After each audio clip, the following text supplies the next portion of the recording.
আজকে হামের যে ইস্যুটা আপনারা রিসেন্টলি রিপোর্ট করেছেন, ওখানে আমি লাস্ট নিউজ পর্যন্ত দেখতে পেয়েছি যে অলমোস্ট 47 কিডস আর অলরেডি ডেড।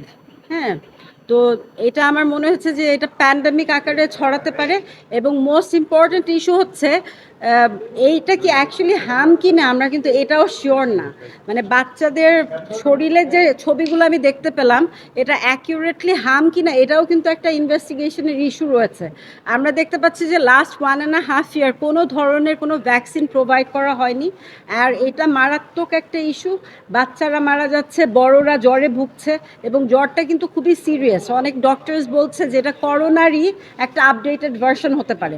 সো বাচ্চাদের ইস্যুটা আমার মনে হয় খুব সিরিয়াসলি দেখা উচিত, এবং এই কারণে আমি কোর্টের কাছে একটা ডিরেকশন চাচ্ছি যাতে until and unless the matter is resolved regarding the vaccine issue, ততদিন যেন স্কুলের একটা সমসাময়িক বন্ধ দেওয়া হয়।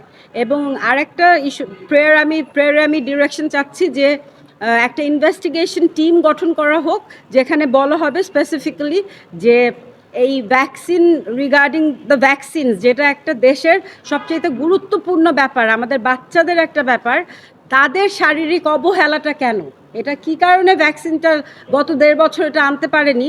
বিগত সময়ে আমরা দেখেছি সব সময় যে ওই যে আপনাদের সাইরেন বাজিয়ে বাজিয়ে টিকা দান করা কর্মসূচি হতো প্রতিটা এলাকায়, কিন্তু এই লাস্ট 1.5 ইয়ারে কোনো এলাকায় এই ধরনের কোনো কর্মসূচি আমরা দেখতে পাইনি। এইটা স্পেসিফিকলি আমি মেনশন করে আমি একটা ইনভেস্টিগেশন চেয়েছি। Thank you. অনেকগুলো ডিরেক্টরস আছে, আপনাদেরকে আমি লিস্টটা দিয়ে দিচ্ছি, নামটা দিয়ে দিচ্ছি। বিবাদিত 6-7 জন আছে। আমার একটু দেখতে হবে আপনাদের, আমি বলে দিচ্ছি স্পেসিফিক। G, thank you. না না, এটা তো আমি শিওর না, এটা তো ইনভেস্টিগেশনের ব্যাপার, এটা তদন্ত করে তারা আমাদের রিপোর্ট দিবে। আপনাদের প্রাইমারি সেকেন্ডারি বোথ আমি যাব।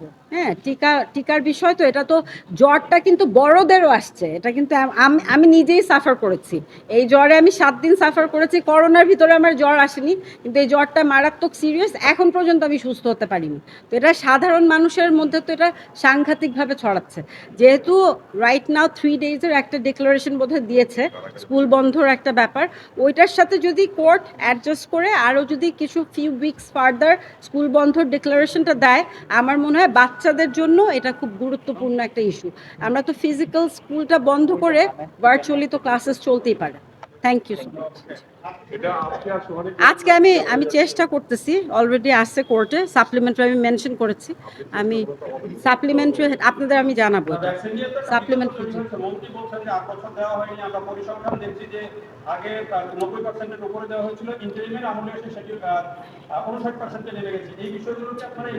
কিছু কিছু ব্যাপার আসলে একটা যোগ, যে 8 বছর হয় নাই দেখে, যে বাচ্চাগুলো তো ছোট বাচ্চা, they are just 1 year old, so এটার ব্যাপারে আমি কমেন্ট করতে চাই না।